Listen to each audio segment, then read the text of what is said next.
अब प्रोफेसर साहब, सबसे पहले भाई गुरुजन हैं आप, तो गुरुजन का सबसे पहले गुरुजन। मैं प्रोफेसर साहब एक चीज ये बताइए, जैसे मैंने समझा हो थोड़ा उसमें आप अगर मेरी समझ में कुछ वो हो तो आप जरा उसको ठीक करिएगा। जनरली जब हम लोग एग्जाम भी देते थे और जब हम लोग उसको, हमारे समय में उसको स्कीम बोला जाता था, बच्चे जब हमारे बड़े होने लगे तो उसको डेट शीट बोलने लगे कि एग्जाम की एक लिस्ट निकलती थी कि भाई इस दिन ये एग्जाम है। तो ये होता था कि अगर शुरू में जनरली टफ पेपर आ गया तो सब लोग खुश होते थे कि भाई आप जो पहला पेपर अटेम्प्ट करने जा रहे हैं तो सबसे मुश्किल वाला, क्योंकि फिर आप आराम से कर लेंगे। अब ये जो पूरा शेड्यूल बना है 5 राज्यों का, इलेक्शन में एक नैरेटिव और होता है जो प्रचार आचार के अलावा एक बात जिसको कभी मेजर नहीं किया जा सकता, वो होता है माहौल, हवा। लोग कहते हैं हवा बन रही, किसकी हवा चल रही, उसकी हवा चल रही। तो वो हवा को मेजर नहीं कर सकते, हवा इज समथिंग, जो वो तो हवा चलती ही है। तो उस दृष्टि से जो मैं देख रहा हूं, जो मैंने, मुझे लगा कि मिजोरम में जब हमारे मतलब ये इलेक्शन शुरू होगा मिजोरम से, तो मिजोरम में तो केवल बीजेपी की हवा खराब होने के अलावा और कोई कारण ही नहीं है। क्योंकि मिजोरम की दिक्कत क्या है, अगर प्रधानमंत्री जी मिजोरम जाते हैं तो बगल का स्टेट मणिपुर, सटा हुआ स्टेट, तो बोलना तो पड़ेगा। नहीं बोलते हैं तब भी फंसते हैं, नहीं जाते हैं तब भी खराब, जाते हैं तब भी खराब, नहीं बोलते हैं तब भी खराब, बोलते हैं तब भी खराब। तो मिजोरम से तो अच्छा, बीजेपी की एक सीट है, तो अगर बीजेपी अपना सारा जोर लगा देती है, सब लोग जाके मंत्र, मतलब 40 वहां पे मान लीजिए सीटें हैं, 40 मंत्री एक एक उसमें बैठ जाते हैं, ईडी, अब मालूम नहीं ईडी का वो रोल अलग करेंगे, तब भी वो 1 की 2 सीट हो जाएंगी। हालांकि वो भी होना मुश्किल है, क्योंकि वहां पे एमएनएफ जो है वो पूरी तरह से जो अभी मणिपुर में हिंसा हुई है उसी को अपना इलेक्शन प्लान बना के उस पर इलेक्शन लड़ रहा है। तो मेरी जो समझ है कि मिजोरम में आपका हवा खराब ही होगी, चाहे कुछ कर लीजिए। अब आइए छत्तीसगढ़, इस पूरे एग्जाम में जैसे एक साइंस साइड का स्टूडेंट, एक आर्ट साइड का, जो कांग्रेस है उसके लिए सबसे तगड़ा पेपर जो है, जो बिल्कुल मतलब वो उसको सारे मार्क्स वो कर देगा, वो छत्तीसगढ़ है। The best state which Congress can do the best is Chhattisgarh. अब छत्तीसगढ़ अगर कांग्रेस सबसे पहले अटेम्प्ट कर रही है 7 तारीख को, फिर मध्य प्रदेश सेकंड बेस्ट, मध्य प्रदेश उसके लिए है, थर्ड बेस्ट राजस्थान है।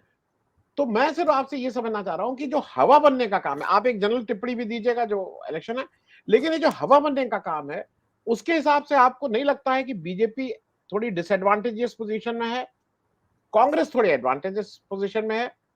ये एक एक मुझे फर्स्ट जो मैंने इसको देखा और जो पहला मेरा रिएक्शन आया वो ये आया।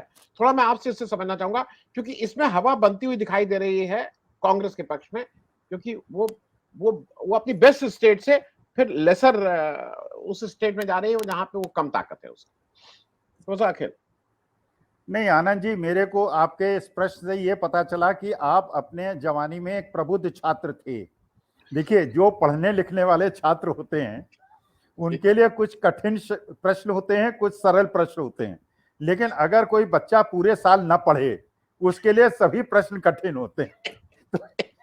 तो अगर आप साल भर पढ़े नहीं, साल भर तो आप मणिपुर में 6 महीने से हिंसा हो रही है, एक शब्द बोले नहीं, ब्रजभूषण शरण सिंह को आपने प्रश्रय दिया, हमारे जो हमारी पदक विजेताएं थी उनको सड़क पे घसीटा, 13 महीने आपने किसानों को तड़पाया, 750 किसानों की अन्नदाताओं की शहादत ली।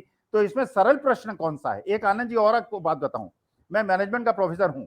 मार्केट सेगमेंटेशन वहां होता है जहां पे ज्योग्राफिकल, सोशल, इकोनॉमिक सेगमेंटेशन करना संभव होता है।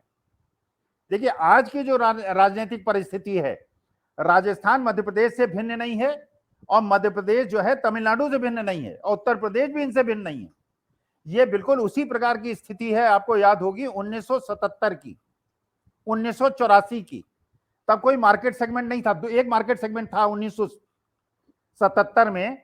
साउथ इंडिया ने एक तरह से वोट दिया था, नॉर्थ इंडिया ने एक तरह से वोट दिया था, लेकिन नॉर्थ इंडिया में होमोजीनियस एक प्रकार का चुनाव हुआ था और साउथ इंडिया में होमोजीनियस एक प्रकार का चुनाव हुआ था।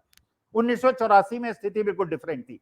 इस बार का चुनाव वैसा ही है। अब कौन सा पहले अटेम्प्ट करूं, कौन सा बाद में अटेम्प्ट करूं, मिलने 0 नंबर है।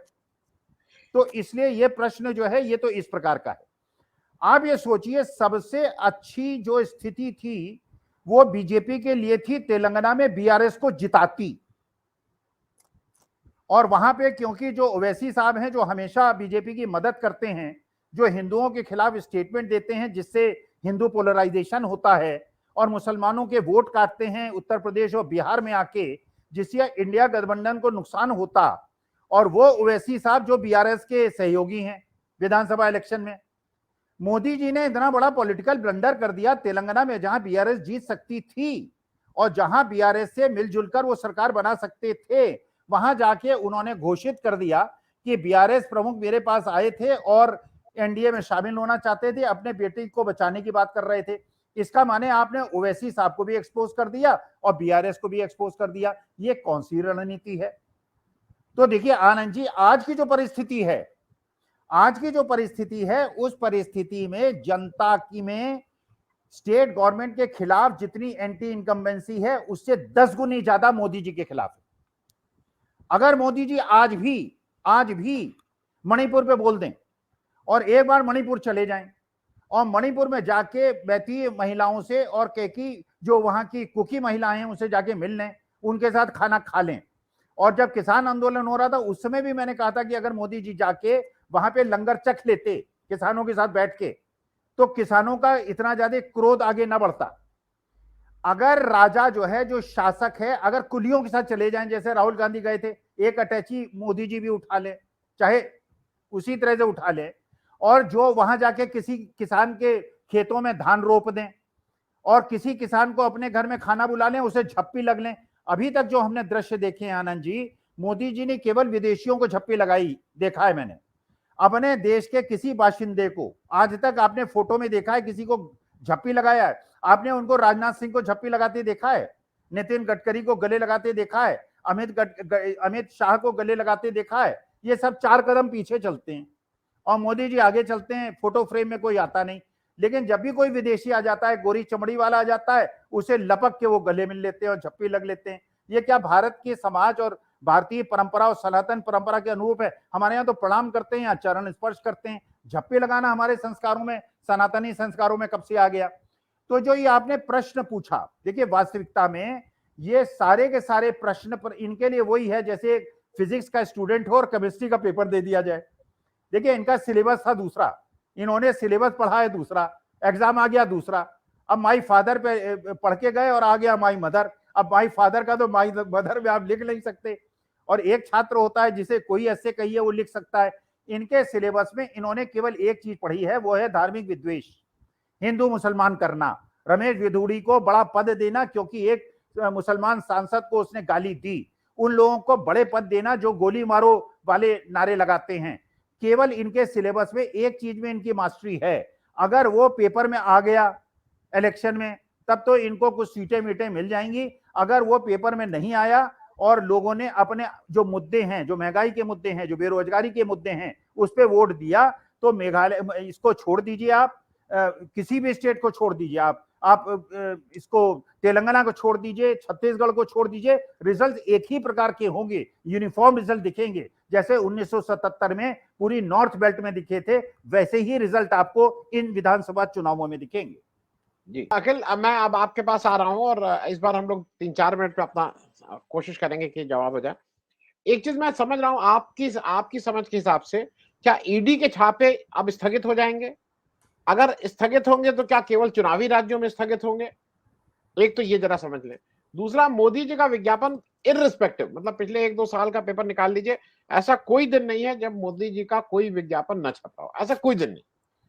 तो क्या अब अगर ये मेन कैंपेनर हैं और स्टार कैंपेनर की श्रेणी में आएंगे सब, तो क्या इस पे भी कोई रोक लगेगी? मैं अपनी समझ के लिए आपसे पूछना चाह रहा हूं। एक तो ईडी के मतलब ईडी जब मैं बोल रहा हूं तो ईडी सीबीआई वो जो पूरा एक कंबाइंड बॉम्बिंग होती है, मतलब जल थल नभ सब तरफ से, तो वो उस पे क्या रोक लगेगी थोड़ी? देखिए आनंद जी, जो आपने शीर्षक रखा था चर्चा का, देखिए ये आपने पूछा था कि बीजेपी की स्टेट्स में दूल्हा कौन है। जी देखिए बचपन में हम लोगों को भी बड़ा शौक होता था, बारात जाके देखते थे दूल्हा कौन है और कैसा है। मुश्किल बीजेपी के साथ ये हो गई है कि जहां भी बारात निकलती है दूल्हा केवल एक है जो गुजराती है। अरे राजस्थान में दूल्हा राजस्थानी होना चाहिए ना, मध्य प्रदेश में दूल्हा जो है मध्य प्रदेश का होना चाहिए, आसाम में असमी होना चाहिए। हर जगह अगर मोदी जी दूल्हे का मुकुट पहन के घोड़े पे बैठ जाएंगे तो वहां के लोकल जनता को कैसा लगेगा। दूसरी बात यह है, देखिए ये काउंटर प्रोडक्टिव हो रहा है आज की तारीख में। देखिए जनता में ये भाव बन गया है, ईडी की जितनी ज्यादा रेट्स होंगी और जितना ये ब्रजभूषण शरण सिंह जैसे लोगों को और रमेश भिदुड़ी जैसे लोगों को प्रोत्साहन देंगे और अडानी जैसे लोगों पे ईडी की और रेड नहीं होगी, मनी लॉन्ड्रिंग की बात नहीं होगी, जिन जगहों पर मनी नाम का कोई ट्रेल नहीं है, जहां मनी पकड़ा नहीं गया, वहीं मनी लॉन्ड्रिंग है, और जहां पूरा विश्व कह रहा है कि मनी लॉन्ड्रिंग हुई है, वहां इनको मनी लॉन्ड्रिंग दिख नहीं रही। और देखिए जिगर जी ने जो कहा, जहां तक मेरी जानकारी है, I am not very sure, क्योंकि जाति वाति पे मैं बहुत ज्यादा बिलीव नहीं करता हूं, 4 मुख्यमंत्री में 3 ओबीसी हैं, 1 ठाकुर है राजपूत। लेकिन वो जो राजपूत हैं वो सुक्खू जी हाँ, सुक्खू जी राजपूत हैं, लेकिन वो अच्छे वाले राजपूत हैं, जैसे आप अच्छे वाले राजपूत हैं। एक राजपूत में 2 प्रकार के हैं, एक अच्छे राजपूत, एक खराब राजपूत, एक पिक्चर वाले राजपूत ठाकुर साहब। हाँ। अच्छा, ब्राह्मण भी 2 प्रकार के हैं, अच्छे ब्राह्मण और खराब ब्राह्मण। मैं और सुनील शुक्ला अच्छे ब्राह्मण है, और वो लखीमपुर खीरी वाले टेनी महाराज खराब ब्राह्मण है। तो इसलिए जो 3 ओबीसी जरूर थे, 1 राजपूत थे, लेकिन वो अच्छे वाले राजपूत थे। और दूसरा, ये जो जितना भी प्रपंच हो रहा है, ये काउंटर प्रोडक्टिव हो रहा है। इसलिए हो रहा है कि देखिए गुजरात हर, अब जिगर जी बुरा मत मानिएगा, गुजरात हर जगह हावी हो रहा है। हमारे उत्तर प्रदेश में भी गुजरात घुसा हुआ है, बिहार में भी घुसा हुआ है, महाराष्ट्र में भी घुसा हुआ है। अरे गुजरात भैया, गुजरात अपना महाराज, वहां द्वारकाधीश की सेवा करो, हमको काशी विश्वनाथ की सेवा करने दो, और हमें उत्तर प्रदेश बिहार वालों को अपनी अस्मिता कायम रखने दो। ये जो जिगर जी ने बताया कि महाराष्ट्र के अंदर चुनाव हुआ, वहां कारगिल के अंदर चुनाव हुआ, बीजेपी हर जगह हार रही है, इसलिए कि गुजरात जो है वो हर क्षेत्र की अस्मिताओं को लीलना चाहता है, निगलना चाहता है। हम इसे पसंद नहीं करते उत्तर प्रदेश बिहार वाले।